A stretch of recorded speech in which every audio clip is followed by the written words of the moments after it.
नाटकर प्रथम दृश्य हरिपुर गाँ पड़िया पड़ियार गोटे दिगरे रास्ता लंबी जाइए जातीय राजपथ आड़क रास्ता कड़े बरगछ तले गोटे चा दुकान आर पटे स्कूल ऑफिस देखा जाउची गाँ लोके यही दुकान नित्य व्यवहार्य जिनस पत्र किणती संज हाँ जाउची बरगछ तले जगु साउर चा जलखिया दुकान सामने कई जन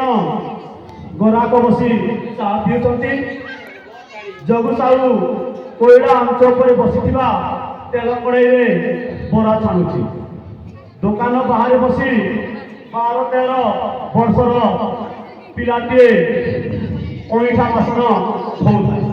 ठीक से बेले जगु साहू कौन है केजानी ता मुंडरे राग एते चढ़ी जाइए से पिला पाक आसी से तागिद कर कहउथाए सही पड़ी ना कोन होला ना टिके फुटी हो और सब गोटी कर पुनी जेके चाहा मथुरा पर सरी आसलानी बाबू सारी देवी जाउची बदमाश बेटा बाबू की जाउ भावना नहीं बहर हेला जाउची लेछु खाली पटे देखा दिले कोन हबो तोर बाबा बाबू को जतन दिया नहीं बस करा लागि दिबो ए दुलीका किते काम बाकी पड़िछि तू एमिति मठइले दुकान चालवा केमिति आए किलास खाली होइछि बाबू तुआ दु सरी ले जहां को सही चुप बड़ी बड़ी कथा कहछि नहीं नहीं बाबू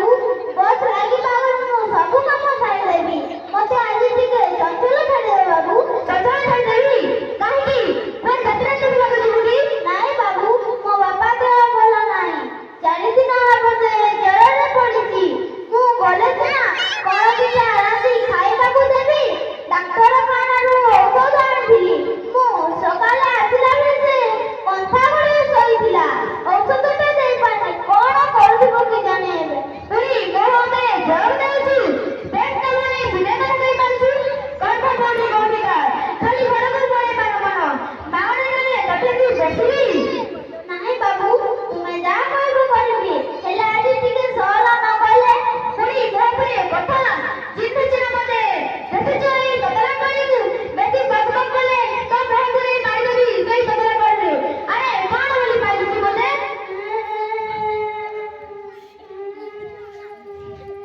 बढ़िया আছে এটা রাখতে बढ़िया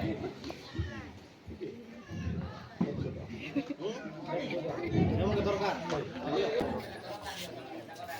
ए जगु ई गरमा खा मिलिबा कोन होय जानिया साहाबिया बड़ा पहुंचले मानो कोन धरि था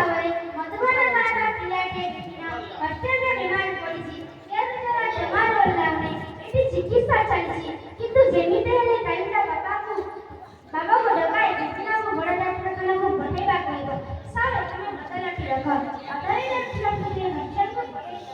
जरने क्या जीव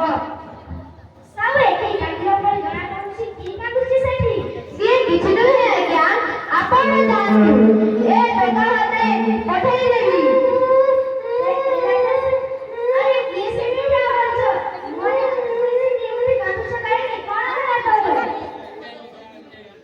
अरे तू रतराटी सुनाई बाबा एठी की माहिती से किछि नहीं आज्ञा आपण जानू ए टका हाते पठेई देबी